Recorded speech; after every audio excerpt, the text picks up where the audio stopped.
Okay, we have this really killer piece of bird's eye maple, and we're gonna make a Telecaster out of it. With a bird's eye maple fretboard. So first off, I'm gonna start with the neck, because I like to make the neck first. And we're gonna do it with like a bullet theme. We're gonna use bullets as inlays. So we have a bullet truss rod nut, and you get 10-30 seconds rod, and we'll cut it to about right about here, and then thread it, because most guitar nuts are 10-30 seconds. And I'll show you how to make the truss rod. It's going to be an old school single action one, and I'll show you the fretboard.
Alright, sorry it took me absolutely forever to cut this, because this is like guerrilla guitar building in your kitchen for the most part. So I just chopped this hunk of, I don't know, what is it, 1/4 inch copper off of a little slab I had, because we're going to make the bottom of the truss rod. So it's, and my battery's dead, so life's wonderful. That's about 10, so we're looking at 5. So we'll put a little, scratch it there, and scratch it there. So we're right almost in the middle.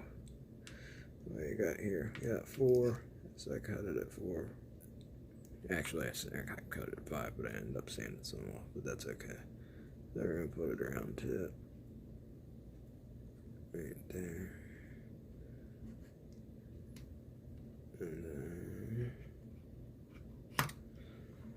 so our middle is right here.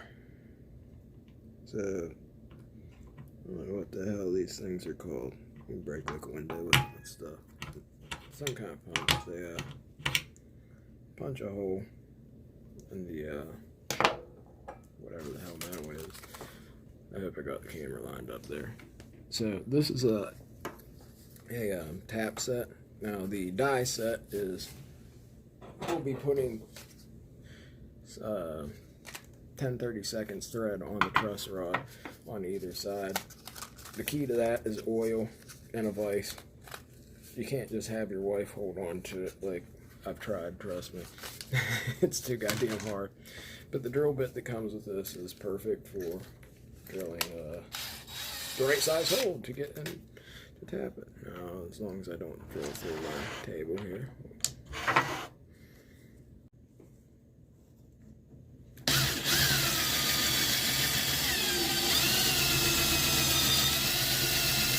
So now that you have shavings everywhere, and your wife's gonna yell at you, you put your tap inside your tap holder. I don't know what the hell you call it. You get some old 3-in-1 oil in a can. I've got a ton of this stuff. I don't know where the hell it came from. Make sure you put oil on it. Copper is way softer than, steel and stuff. Let me see if you can. But you just want to drive some threads into it.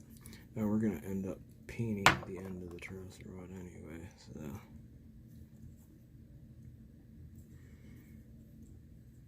This is much easier to do if you have a vise.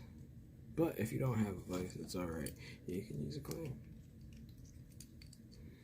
because it's not as hard as, say, threading the truss rod itself. So, trying to make sure that you actually see it on the camera.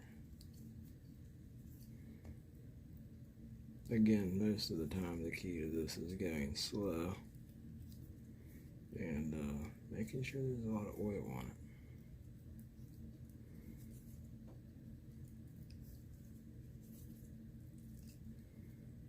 And then you'll kind of just feel it give way. I gotta sweep the floor now before Julia gets back and has a fit, because I always get sawdust and shavings all over the place.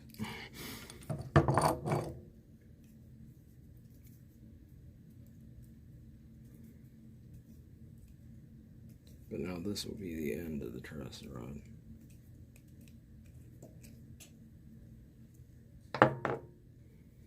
Now I actually have already threaded one end. I'll show you how to thread the other with 10-30 seconds. So, just to show you it.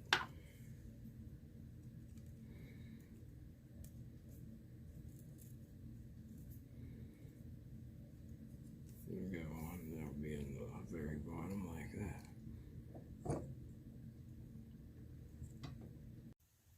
Okay, we're at the vise. It's cold as hell outside. That's why I've been trying to do everything inside. So we have a 10-30 seconds die here, and we're gonna oil the truss rod. Sorry, the oil happened.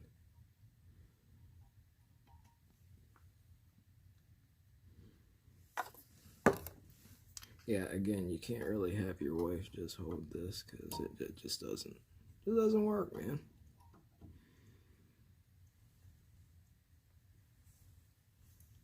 You gotta be able to push down, keep kind of steady pressure there.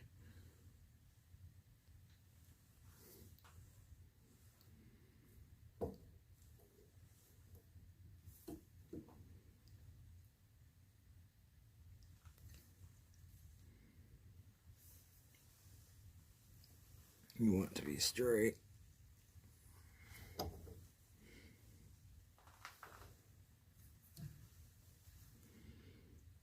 Now, really, for a truss rod, you don't need to go down too far.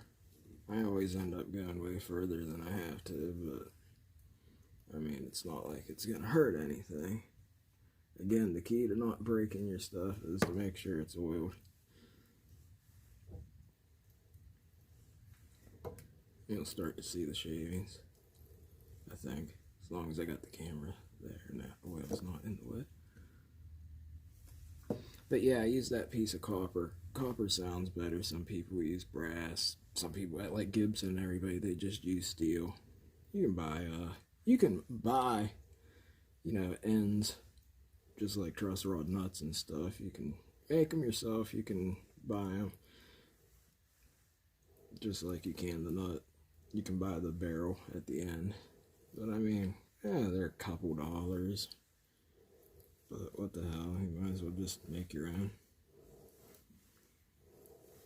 I'll show you how to make like dual action truss rods. But for the most part, all the old, well, not even old, most vendors are single action truss rods. So, I mean, sorry about that, my phone died. But we're all the way, yeah, we're pretty far down.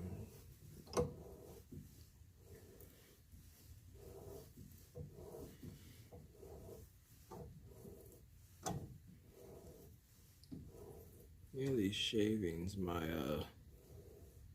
great-great-great-grandfather got a patent on making picture frames out of them. We still have some of them. I guess if you live through a depression, you kind of save anything or find a use for everything. Be careful not to let your die fall out there if it's because they're fragile.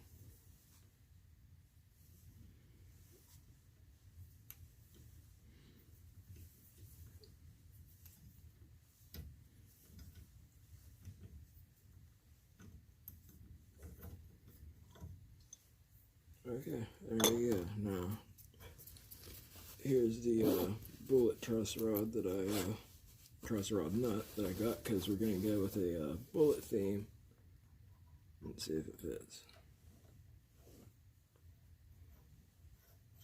Yep, we're good. Now I just got to peen the other end there, beat the shit out of it with a hammer.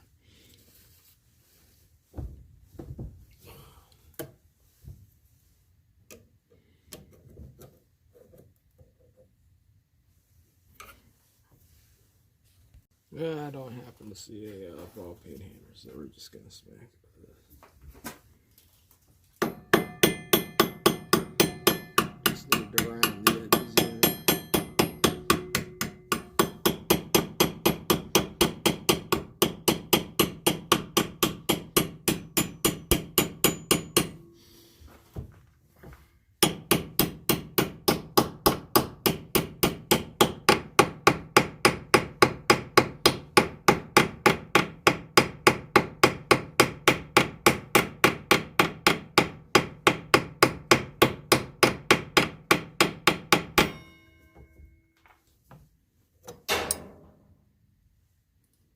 Alright.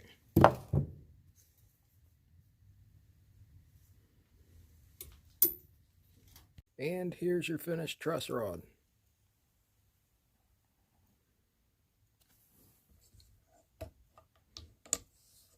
So you bang the hell out of the end of it there so it cannot unscrew, because that's the last thing you want. Make sure everything's straight.